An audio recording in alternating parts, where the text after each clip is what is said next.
but I took all that knowledge and I've just basically applied it to LinkedIn.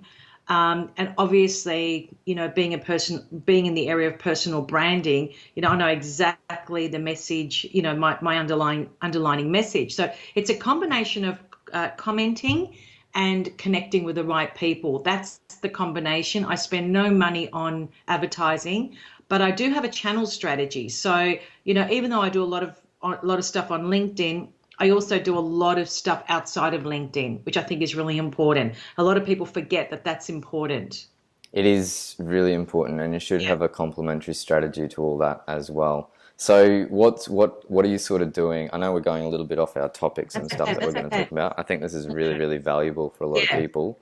What are some of the complementary strategies that you do outside of LinkedIn, whether that's in a digital platform or in a physical, I don't know, flyers or Yeah. something that you're doing to complement it all? Absolutely. So, one of the things that I did, Paul, is, in the high ticket coaching scene, they're all selling a cookie cutter model.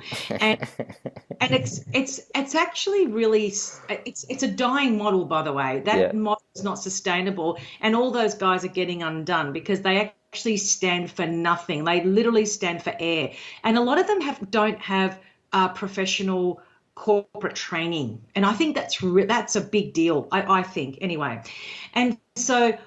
Because they're all selling their cookie cutter model, they don't understand that in corporate you have to have a channel strategy. So coming from the IT industry, having a channel strategy is normal. So in my mind, I'm thinking, well, why can't I do that for my business? Yeah, sure, I've got an online coaching business, but surely I can implement a channel strategy, which means that how can I be creative and get other people to help me build my business and share revenue? That's the key. Mm.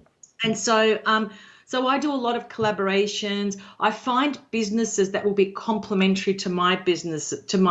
So they're already working with my target audience. And how could I be the value add and actually then share the revenue? So pay some form of rebate in the back end to that supplier. So I do a lot of that. How can I add value to a speaking circuit? I do a lot of that. And February 1, I'm going to launch a brand ambassador program.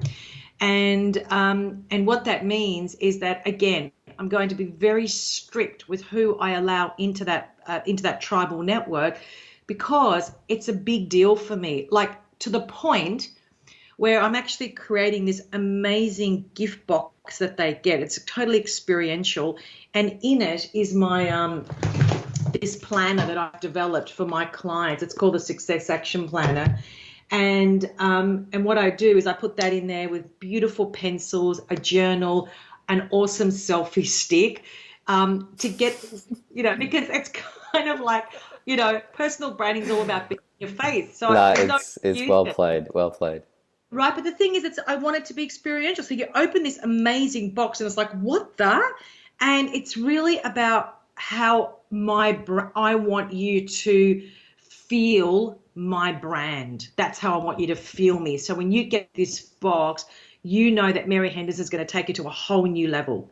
That's what I want people to feel with me. So the brand ambassador program is a revenue sharing program, and it's about me adding value to your current business. That's it. Okay, I'm not taking business away. I'm just adding value to your business. So this is the channel strategy mindset that we all have to have. Most people don't understand that, Paul. They don't get that. That's true.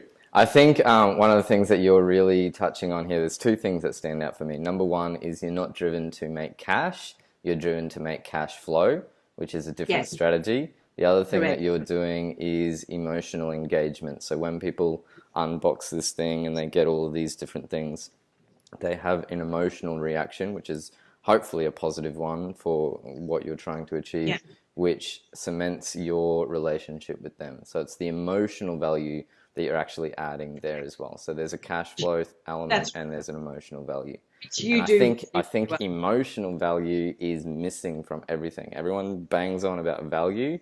I just think focus on emotional value.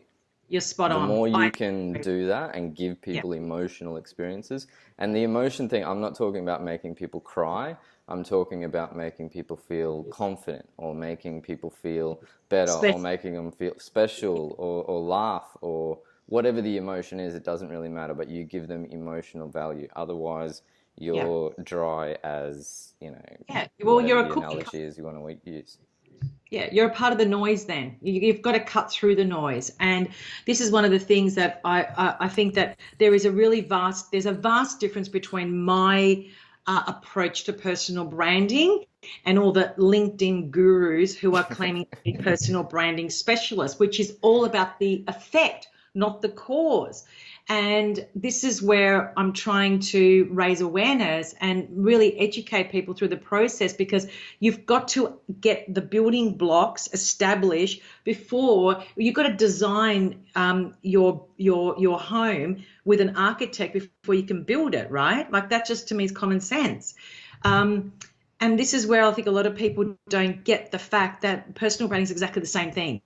You've got to architect it first, then you build it. That's cause and effect to me. It's 101. Right. Well, that all sounds pretty cool. I guess basically what I'd like is any comments and all that sort of stuff. Leave them below if you've got anything to add to this. Just put it below. That'd be really, really awesome.